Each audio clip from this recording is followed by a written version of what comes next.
J'étais chez mon père. J'étais au collège. J'étais à la piscine. Ça me parle carrément, les galères de règles, j'en ai vécu plus d'une.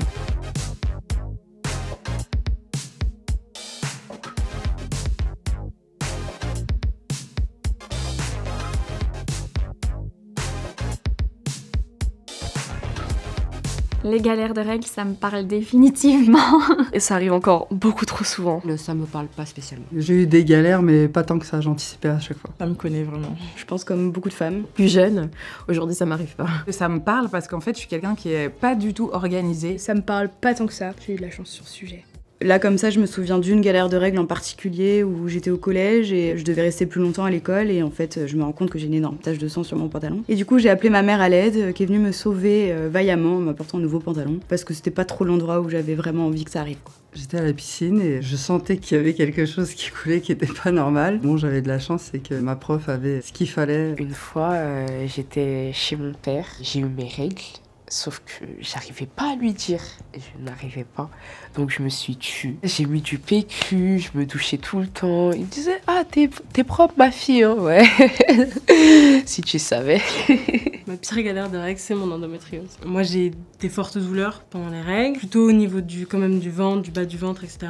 J'ai des problèmes digestifs avec. Il y a de la dyspareunie, c'est des douleurs pendant des rapports sexuels. Juste de rester une semaine clouée chez toi parce que en fait, tu peux pas te lever ou aller au travail ni quoi que ce soit, quoi. Je pense que la situation la plus embarrassante que j'ai eue par rapport aux règles, c'est me retrouver dans les toilettes publiques qui fermaient pas, à devoir changer des protections et des gens qui ouvrent en plein milieu, quoi. La tache de sang sur le pantalon et que ce soit pas moi qui le remarque, mais que ce soit quelqu'un qui me le fasse remarquer. Ça, c'était très embarrassant. Je pense que j'ai un entourage bienveillant et du coup, j'ai jamais eu de situation vraiment embarrassante.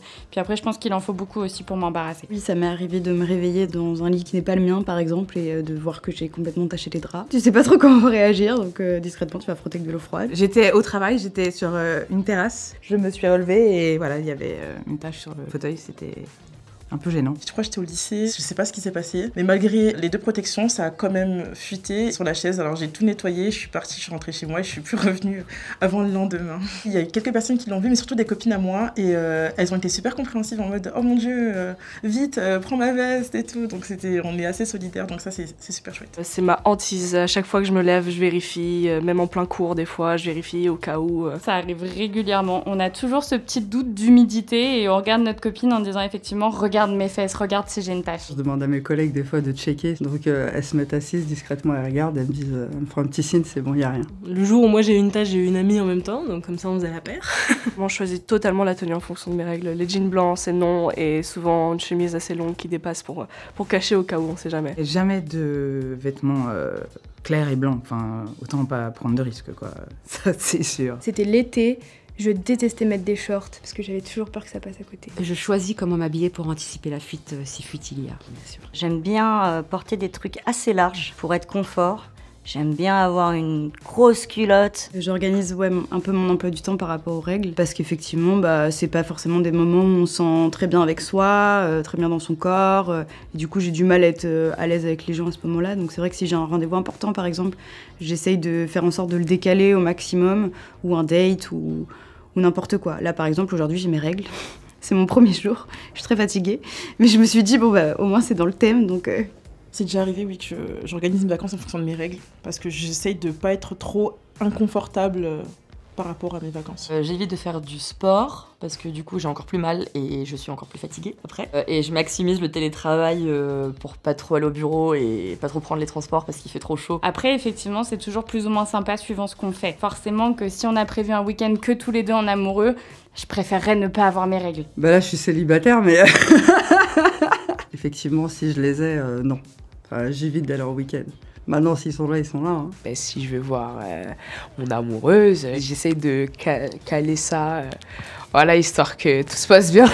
Mais des fois, il y a peur des oublis, de pilules ou des règlements hormonaux. Donc là, on peut pas prévoir.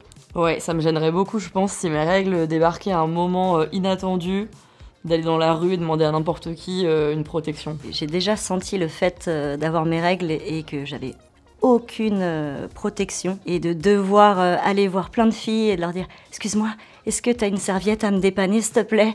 Si je suis en galère, non, ça me gêne pas du tout. Entraide entre femmes, ouais. à ce sujet-là. Si j'ai un conseil à donner pour une ado qui n'a pas encore ses règles et qui va les avoir, c'est simplement d'avoir peut-être une serviette hygiénique dans son sac. Toujours en avoir dans plein de petits sacs. Première fois que ma fille a ses règles, je lui dis c'est pas grave, on va acheter les produits ensemble, je vais t'expliquer en fait comment ça se passe. Voilà, faut vraiment pas avoir peur. C'est normal.